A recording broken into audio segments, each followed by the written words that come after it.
In the humid suburbs of North London, 17-year-old Claire Miller felt the weight of the world on her shoulders. Since her mother's death 6 months ago, Claire had become the surrogate parent for her twin younger brothers, Leo and Toby. Her father was a ghost, working double shifts at the hospital to drown his grief in overtime. The day of the solar eclipse, the air felt electric metallic. The neighborhood kids whispered about the glass eye, an old urban legend, that if you looked at a reflection of the eclipse through an old mirror, you could see the faces of those who had crossed over. Claire didn't believe in ghosts. She believed in rent, laundry, and making sure the twins did their homework. But the grief was a physical ache, a hollow space in her chest that wouldn't close. Just one time, Claire, Leo begged, holding a cracked, silver-backed mirror he'd found in the attic. Maybe we can say goodbye to Mom. Properly, against her better judgment, fueled by a moment of crushing loneliness, Claire agreed. As the sun began to disappear behind the moon, casting the city into a sickly, bruised twilight, they sat in the darkened attic. They didn't have an Ouija board. They used a scrying bowl, a ceramic basin filled with stagnant rainwater placed in front of the old mirror. "We call to the one who left us," Claire whispered, her voice trembling. "We offer our sight to see yours." As the totality hit, the temperature in the attic dropped 20 degrees. The water in the bowl didn't ripple. It turned black like ink. In the mirror, the reflection of the room began to distort. The twins' faces became elongated, their eyes replaced by hollow shadows. Then, a voice, not her mother's, but a sound like dry leaves scraping on a grave, gasped from the corners of the room. "Open." Claire felt a sharp, searing pain across her forehead. She grabbed the mirror to smash it, but her hand froze. In the reflection, standing behind her, wasn't her mother. It was a tall, skeletal figure wrapped in tattered, soot-colored rags. It had no face, only a vertical slit where a mouth should be. "Close it!" Toby screamed. Claire knocked the bowl over, splashing the black water across the floorboards. The sun began to return, the light piercing through the attic window. The figure was gone. The room was silent. "Is it over?" Leo whispered, clutching Claire's arm. Claire looked at her hand. Her fingernails were stained with a black residue that wouldn't wash off. She looked into the mirror one last time. Her own reflection didn't move when she moved. It stayed still, staring at her with a terrifying, predatory smile. The door had been opened, and the seventh rite had begun. The morning after the eclipse, the sun felt aggressive, but it offered no warmth. Claire woke up on the kitchen floor. The tiles were freezing against her cheek, and her mouth tasted of copper and stagnant water. She had no memory of leaving her bed. "Claire, why are you sleeping on the floor?" Toby stood in the doorway, clutching his stuffed rabbit. As Claire stood up, a sharp pain flared at her side. She pulled up her shirt and gasped. Across her ribs was a deep, purplish bruise, but it wasn't a random shape. It looked like the clear, distinct imprint of a skeletal hand, as if someone had gripped her with impossible strength and tried to pull her through the floor. I tripped, Toby. Go get your cereal," she lied, her voice cracking. As she dressed the twins for school, she noticed it. On the back of Leo's neck, just below the hairline, was a small, black mark. It looked like a burn or a brand. When she touched it, Leo didn't flinch. "Does that hurt, Leo?" "Does what hurt?" he asked, his eyes glazed and distant. "I had a dream last night, Claire. The tall man told me he's hungry. He said you invited him for dinner." Claire's heart plummeted. She spent the day scrubbing the attic floor, trying to wash away the black water stains from the ritual. But no matter how hard she scrubbed, the stains remained. In fact, they seemed to be spreading, forming jagged lines that looked like a map of the house. That evening, the father didn't come home. He texted, "Double shift again. Take care of the boys. Love you." As night fell, the house began to breathe. The floorboards groaned under a weight that wasn't there. Claire locked all the doors and gathered the twins in her room, surrounding the bed with a circle of salt she'd taken from the kitchen, a trick she'd read about in a panic online. Around 3 a.m., the devil's hour, the twins began to chant in their sleep. 1 for the sight, 2 for the breath, 3 for the gate, 4 for the death. Claire sat upright, clutching a kitchen knife. The shadows in the corner of the room began to thicken, detaching themselves from the wall. The skeletal figure from the mirror, the tall man, wasn't in the room yet, but his shadow was. It stretched across the ceiling, reaching toward the bed. Suddenly, the salt began to turn black. The shadow touched Toby's foot, and the boy let out a blood-curdling scream without ever opening his eyes. His body arched off the bed as if he were being electrocuted. "Leave him alone." Claire lunged at the shadow, but her knife passed through it, hitting the mattress. The shadow retracted, sliding back into the mirror on Claire's wardrobe. From inside the glass, a rhythmic tapping started. "Talp! Talp! Talp!" It was coming from the inside. Claire looked into the mirror and saw her mother standing in the background of the reflection. Her mother looked terrified, her mouth sewn shut with black thread. She was pointing at the twins. Then a new mark appeared on Claire's own forehead, a thin, bleeding scratch in the shape of a 7. The seventh, Rite was progressing. The entity wasn't just haunting them. It was using the twins as anchors to drag itself into the physical world. The sun rose behind a thick, sickly fog. Claire hadn't slept. Every time she closed her eyes, she heard the sound of glass cracking. The twins were unnervingly quiet, sitting at the breakfast table and staring at their empty bowls with wide, unblinking eyes. "We're going to see Mrs. Gable," Claire announced, her voice trembling. Mrs. Gable lived 3 houses down. She was a recluse, a woman who had lost her sight decades ago in an accident that the neighborhood elders only spoke of in whispers. When Claire knocked, the door swung open before her hand touched the wood.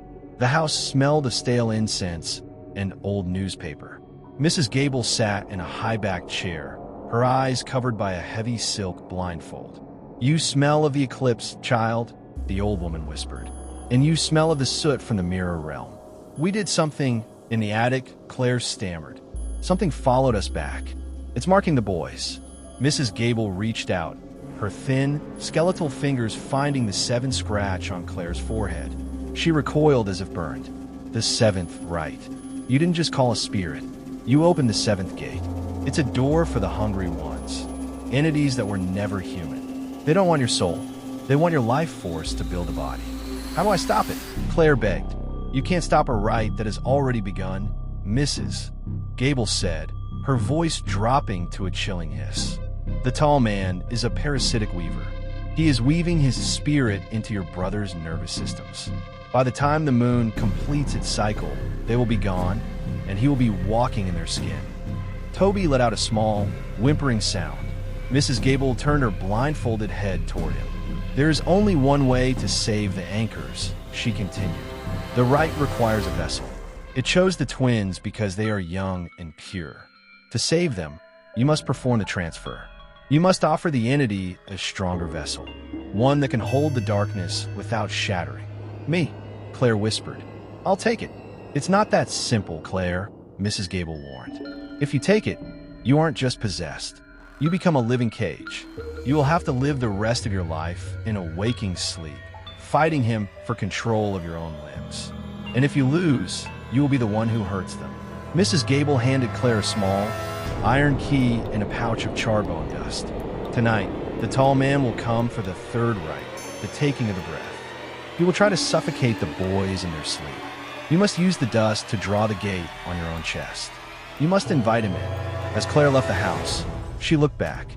Mrs. Gable was standing in the window. For a split second, the blindfold slipped, and Claire saw that the woman had no eyes, only 2 smooth, sealed patches of skin. Mrs. Gable hadn't lost her sight in an accident. She had given it away to keep something trapped. The sun didn't just set that evening. It bled out, leaving the sky a bruised, sickly purple. Inside the Miller house, the atmosphere changed. The oxygen felt heavy, as if the air were being replaced by thick, invisible water. Claire sat in the center of the boys' bedroom. Leo and Toby were tucked into their bunk beds, their breathing shallow and rhythmic. She had used the charred bone dust from Mrs. Gable to draw a jagged, circular symbol on her own chest, right over her heart. The dust felt cold, colder than ice, searing into her skin like a frostbite brand. "Just stay asleep," she whispered to the shadows. "Don't wake up." At exactly 3:07 a.m., the light in the hallway flickered and died. A localized silence fell over the room, the kind of silence that makes your ears ring. Then came the sound, a wet, rattling gasp from the top bunk. Claire looked up. The tall man was there. He wasn't a shadow anymore. He was semi-solid, a towering, distorted figure that seemed to fold itself into the corners of the ceiling. His limbs were too long, his fingers like spindly spider legs. He was hovering over Leo, his faceless head pressed against the boy's mouth, literally inhaling the air from Leo's lungs. Leo's face began to turn a terrifying shade of blue. He clawed at his throat in his sleep, gasping for air that wouldn't come. "Hey!" Claire screamed, standing up. "Look at me. I'm the one you want." The entity didn't turn its head, but its body rotated 180 degrees with a sickening series of bone-cracking pops. The vertical slit in its face opened, emitting a subsonic hum that made Claire's nose begin to bleed. "I am the gate," Claire shouted, pointing to the bone dust symbol on her chest. "I offer the vessel. Leave the boys and take the breath from me." The tall man dropped from the ceiling, landing silently on the floor. He towered over Claire, his presence smelling of wet earth and old copper. He reached out a hand that felt like dry parchment, and touched the symbol on her chest. The moment he made contact, Claire felt her lungs collapse. It wasn't just that she couldn't breathe. It was as if her entire respiratory system had been turned inside out. She fell to her knees, her vision tunneling into blackness. She felt the entity's consciousness pouring into the gate she had drawn, a freezing, oily flood of malice and hunger. "SSS Ister." A voice hissed inside her brain. The tall man began to dissolve, his physical form turning into a black mist that flowed into Claire's mouth and nose. She thrashed on the floor, her fingers digging into the carpet. In the bunk beds, Leo and Toby suddenly gasped, their lungs filling with sweet, cool air. They sat up, coughing and crying. "Claire? Claire, what's happening?" Claire couldn't answer. She lay on the floor, her eyes rolled back. Inside her, she could feel the tall man pacing, trying to find a way to the anchors. But the bone dust held him. For now, he was trapped in the cage of her ribs. But as she looked at her reflection in the window, she saw her own eyes change. They weren't brown anymore. They were two vertical slits of shimmering, predatory silver. The first time it happened, Claire thought she had simply fainted. She woke up in the bathtub, fully clothed, with the shower head running ice-cold water over her. The clock on her phone showed it was 6 a.m. She had lost 3 hours. But the second time was the nightmare. She opened her eyes to find herself standing in the doorway of the twins' bedroom. The house was silent, but her hands felt heavy. She looked down. She was clutching the heavy, iron fire poker from the living room. Her knuckles were white. In her mind, she could hear a low, vibrating hum, the tall man's laughter. It felt like a cold snake coiling around her spine, whispering thoughts that weren't hers. "They look so peaceful," the voice hissed. "Just a little pressure, and they stay peaceful forever." "Get out!" Claire screamed internally, dropping the iron poker. It hit the floor with a deafening clang, waking Leo and Toby. "Claire, why are you holding that?" Leo asked, his voice trembling as he saw his sister silhouetted in the moonlight. I thought I heard a burglar," Claire lied, her heart racing so fast she feared it would burst. "Go back to sleep. Everything is fine." But everything wasn't fine. Every time Claire blinked, the vessel weakened. The bone dust on her chest was fading, the black lines turning a dull gray. The tall man wasn't just a passenger. He was a pilot, and he was learning how to override her nerves. Desperate, Claire locked herself in the basement, using the iron key Mrs. Gable had given her. She chained her own ankle to a support beam and threw the key just out of her reach. "You won't hurt them." She gritted her teeth, staring into the darkness. "I am the cage." As the hours passed, her vision began to fragment. She saw her mother standing in the corner of the basement, pale, weeping, her lips still sewn shut. Her mother held up a hand, revealing a message written in blood on her palm. "The 6th Rite is the blood of the gate. Suddenly, Claire's body jerked. Her right arm moved without her permission. It reached in her pocket and pulled out a small shard of the broken mirror from the attic. No claide bimpedes. Her hand, controlled by the entity, moved the shard toward her own throat. The tall man didn't want to kill her yet. He wanted to bleed her. The seventh rite required a sacrifice of living water to finalize the possession. The vertical slit in Claire's eyes widened. Her reflection in a puddle of water on the basement floor wasn't hers anymore. It was the tall man, wearing her skin like a loose, ill-fitting suit. The boys are crying, Claire. The entity whispered through her own vocal cords. They're hungry. Let's go make them breakfast. With a horrific snap, Claire's ankle didn't just pull against the chain. It dislocated, allowing the entity to slide her foot out of the shackle with sickening ease. She was free, and she wasn't Claire anymore. Claire was a prisoner in a glass room inside her own skull. She could see through her eyes, and she could hear through her ears, but she was screaming into a void that no one could hear. The tall man had taken the wheel. In the kitchen, the sun was rising, but the light felt cold.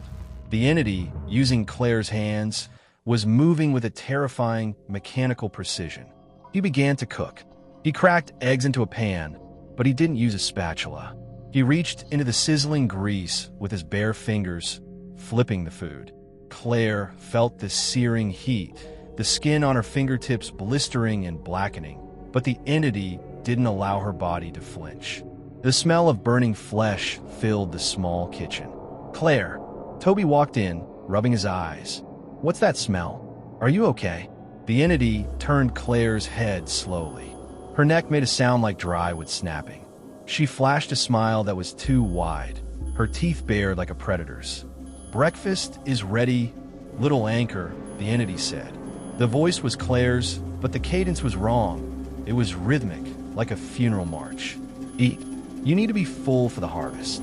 Leo entered behind Toby and stopped dead. He saw Claire's hands. Her fingers were resting directly on the glowing red coil of the electric stove. Smoke was curling up from her skin, but she was just standing there, humming a distorted version of a lullaby their mother used to sing. Toby, get back, Leo whispered, grabbing his brother's shoulder. That's not. Claire, don't be silly, Leo. The entity chirped, the silver slits in Claire's eyes shimmering. I'm right here. I've never been more here. Inside the cage, the real Claire was fighting. She focused every ounce of her will on her left hand, the only part of her that felt even slightly connected. She managed to make her pinky finger twitch, then her ring finger. Run, she screamed in her mind. Leo, take the key and run. The entity felt her resistance. It laughed, a deep, wet sound that vibrated in Claire's chest. It picked up a serrated bread knife. The sixth rite, the entity whispered, is the blood of the gate. A circle of red to seal the dead. The entity raised the knife toward Claire's own throat. It intended to spill her blood onto the kitchen floor to draw the final seal. Once the blood touched the wood, the house would become a permanent extension of the mirror realm. In a final, desperate surge of agony, Claire managed to force her left hand to grab the boiling pot of tea on the counter. She didn't throw it at the boys. She threw it at the mirror hanging in the hallway. The glass shattered. The connection between the tall man and the house flickered for a microsecond. In that moment of distraction, Claire regained control of her voice for one breath. Now, the basement. The iron key. Run, she shrieked. The entity snarled, its grip tightening on the knife, but the boys didn't hesitate.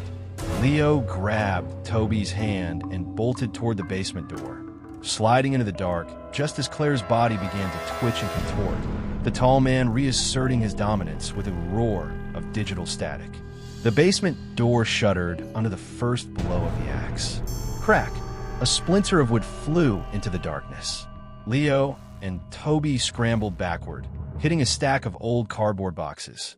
The basement was freezing, smelling of damp earth and something metallic. In the corner, huddled behind the water heater, a figure shifted. Dad! Leo whispered, his voice cracking. David Miller looked up. He was sitting on the floor, his work uniform stained with oil and dirt. But he wasn't moving to help them.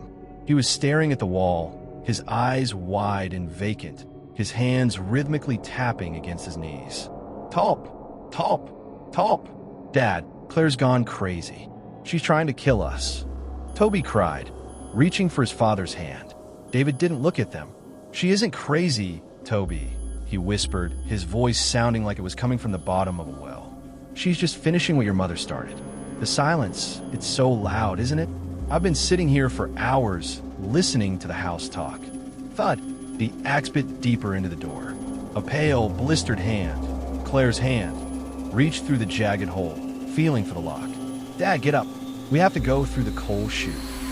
Leo screamed, pulling on David's arm. But David was heavy, like he was made of stone. He finally turned his head toward the boys. His skin was unnaturally pale, and his pupils were so dilated that his eyes looked like two black holes. The seventh Rite doesn't just need a vessel, David muttered, a dark, oily tear rolling down his cheek. It needs an anchor of grief. I brought him here, Leo. Every night, I stayed late at the hospital. I wasn't at work. I was at the cemetery. I was trying to call her back. I'm the one who weakened the walls. The basement door finally gave way. It swung open with a violent groan. Claire, or the thing that looked like her, stood at the top of the stairs. Her hair was matted, her clothes stained with the black tea and her own blood. She didn't walk down the stairs. She descended in a series of disjointed, jerky movements, her joints popping like firecrackers. She held the axe loosely in one hand, but in the other, she held the silver-backed mirror from the attic. It was cracked, but the glass was glowing with a sickly, rhythmic light. Father, the entity hissed through Claire's lips. The circle is almost complete. Give me the boys, and I will let you see her. I will let you touch her cold skin again. David stood up then, but he didn't move to protect his children. He walked toward the possessed Claire, his arms outstretched like a man walking into a dream. No, Leo screamed. As David approached his daughter, the mirror in her hand flared. The reflection didn't show the basement. It showed a void. David reached out to touch the glass, and as his fingers made contact, his skin began to turn to ash, sucked into the mirror's surface. The tall man wasn't just using Claire. He was using the father's grief as a fuel source. David wasn't a hero. He was the final ingredient. As David's fingers touched the glowing glass, his body didn't just burn. It began to unspool like a thread. The tall man was drinking David's sorrow, using it to solidify Claire's possession. The basement air turned into a thick, black fog. Leo, we have to go. Now! Toby pulled on his brother's shirt. Leo looked at the thing that was his sister and the hollow shell that was his father. He remembered what Mrs. Gable had said. The ritual can't be stopped, only transferred. But he also knew something else. The mirror in Claire's hand was just a fragment. The source was still in the attic. Toby, the coal chute. Go to Mrs. Gable's. I have to get to the attic. Leo commanded. No, Leo, don't leave me. Run. Leo shoved Toby toward the small metal door of the coal chute. Toby scrambled through, his small body disappearing into the rainy night. Leo turned and bolted past the possessed Claire. The entity lashed out with the axe, the blade whistling inches from Leo's ear, embedding itself in the wooden banister with a violent thwack. Leo didn't look back. He sprinted up the stairs, but as he reached the first-floor landing, the house groaned. The hallway stretched. The doors to the bedrooms began to multiply, forming a corridor that seemed miles long. The wallpaper began to peel back like skin, revealing raw, pulsating bricks beneath. You're not real, Leo screamed, his voice echoing in the impossible space. This is just the mirror realm. He kept running. Every time he passed a door, he saw a different version of his mother. In one, she was laughing. In another, she was screaming. In the third, she was just a skeleton in a dress. The house was a labyrinth of his own memories, twisted into traps.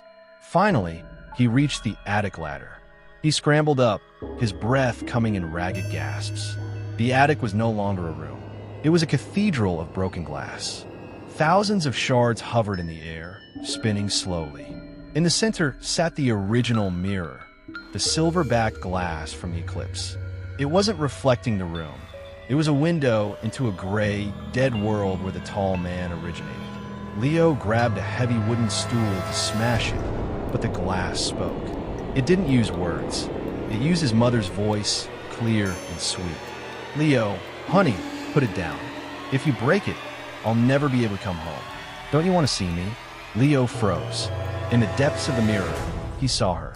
She looked beautiful, reaching out a hand toward the surface of the glass. Behind him, the trapdoor creaked open.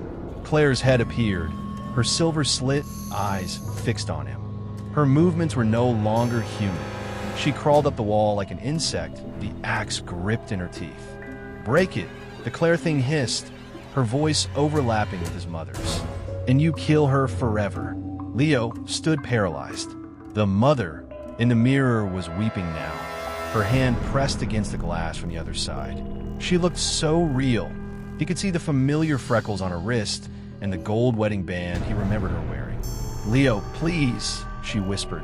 "If the glass breaks, I'll be lost in the dark forever. Save me." Below him, the possessed Claire was crawling across the attic ceiling, her body silhouetted against the moonlight like a giant, predatory spider. The axe in her teeth glinted. She was waiting for the moment he lowered the stool, the moment he chose the ghost over the living. Leo looked back at the mirror. He wanted to believe. He wanted to reach out and pull his mother back into the world. But then he noticed a detail. In the reflection, his mother was wearing her gold wedding band on her right hand. His mother had always worn it on her left. She used to joke that it was the only thing keeping her heart in place. The image in the mirror wasn't his mother. It was a reversed, hollow imitation. "A trap. You're not her," Leo whispered, his voice hardening. "She would never ask me to let Claire die." The mother in the glass froze. Her face began to melt, the beautiful features stretching and sagging until the skin turned into a gray, featureless mask with a vertical slit. The tall man's true face. The entity on the ceiling let out a piercing, ear-splitting shriek. It dropped from the rafters, the axe swinging in a wide, lethal arc toward Leo's neck. "Claire, I'm sorry." Leo roared. He didn't swing the stool at the glass. He knew the glass was reinforced by the entity's will. Instead, he reached into his pocket and pulled out the pouch of charred bone dust he had snatched from Claire's room earlier. He didn't throw it at the mirror. He threw it at Claire's shadow on the floor. As the dust hit the shadow, the connection between the vessel and the source was momentarily grounded. Claire's body seized mid-air, slamming into the attic floorboards just inches from Leo. Leo lunged for the original mirror. He didn't use the stool. He used his own forehead, slamming his skull into the center of the glass with every ounce of his weight. A desperate, self-sacrificial blow. Crack! The mirror didn't just break, it bled. A thick, black ichor sprayed from the cracks, drenching Leo. The attic began to spin. The thousands of hovering shards in the air turned into jagged needles, flying toward the center of the room. Inside Claire's body, the tall man began to scream. The sound wasn't coming from her throat. It was coming from her pores, her fingernails, her eyes. The black mist began to pour out of her, being sucked back into the dying mirror like a vacuum. "Lao!" Claire's real voice screamed, a sound of pure, unadulterated agony. The mirror shattered into a million pieces, and for a second, the attic was filled with a blinding white light. Then, total darkness. The silence that followed was heavier than the screams. When Leo opened his eyes, the attic was a graveyard of gray dust. The hovering shards had fallen, littering the floor like salt. He looked over at Claire. She was slumped against a trunk, her breathing ragged and wet, but her eyes, her beautiful brown eyes, were back. The silver slits had vanished. "Leo," she whispered, reaching out with a hand that was charred and blistered from the stove. "I'm here," he sobbed, pulling her into a hug. "It's gone. It's over." They descended the stairs like two ghosts. The house felt hollow, stripped of its malice, but also of its life. In the basement, they found nothing but a pile of fine, white ash where their father had stood. David Miller hadn't survived the anchor pull. He had given the last of his soul to a shadow, and when the shadow died, he went with it. 1 week later, the police called it a tragic gas leak, followed by a mental breakdown. The blistered hands, the missing father, the broken mirrors. In the world of logic, there were no demons, only trauma. Claire and the twins were moving in with an aunt in the countryside, far away from North London and the bruised skies of the eclipse. The moving truck was loaded, and the twins were already waiting in the car. Claire stood alone in the empty hallway of their home one last time. She felt a strange numbness, a cold spot in the center of her chest that the sun couldn't reach. She reached into her pocket and pulled out a small, circular makeup compact, the only mirror she hadn't broken. She hesitated, then clicked it open. She saw her face. She looked tired, pale, and older. But as she started to close the compact, she stopped. She didn't move her hand, but her reflection blinked. Claire's heart stopped. She stared into the small glass circle. Her reflection was smiling, a wide, predatory grin that reached from ear to ear. And behind her reflection's eyes, deep in the pupils, she saw the silhouette of a tall, faceless man standing in a forest of gray mist. "You were a very good cage, Claire." A voice vibrated, not in the room, but inside her very marrow. But cages eventually rust. Claire realized with a jolt of terror that the SeventhRite hadn't been about bringing the tall man into the world. It was about finding a way to stay. Leo hadn't destroyed the entity. He had simply broken the door, trapping a piece of the darkness inside the only vessel left. "Claire, come on, the taxi is here," Leo shouted from outside. Claire looked at her hands. Beneath the scars of the burns, she saw a faint, black vein pulsing in rhythm with her heart. She closed the compact and tucked it deep into her bag. She couldn't tell the boys. She couldn't tell anyone. She would spend the rest of her life as a sentry, guarding the monster that lived behind her ribs. She walked out the front door and locked it. But as she walked toward the car, she didn't cast a shadow on the pavement. The ground behind her remained bright and empty. The shadow was no longer on the ground. It was inside,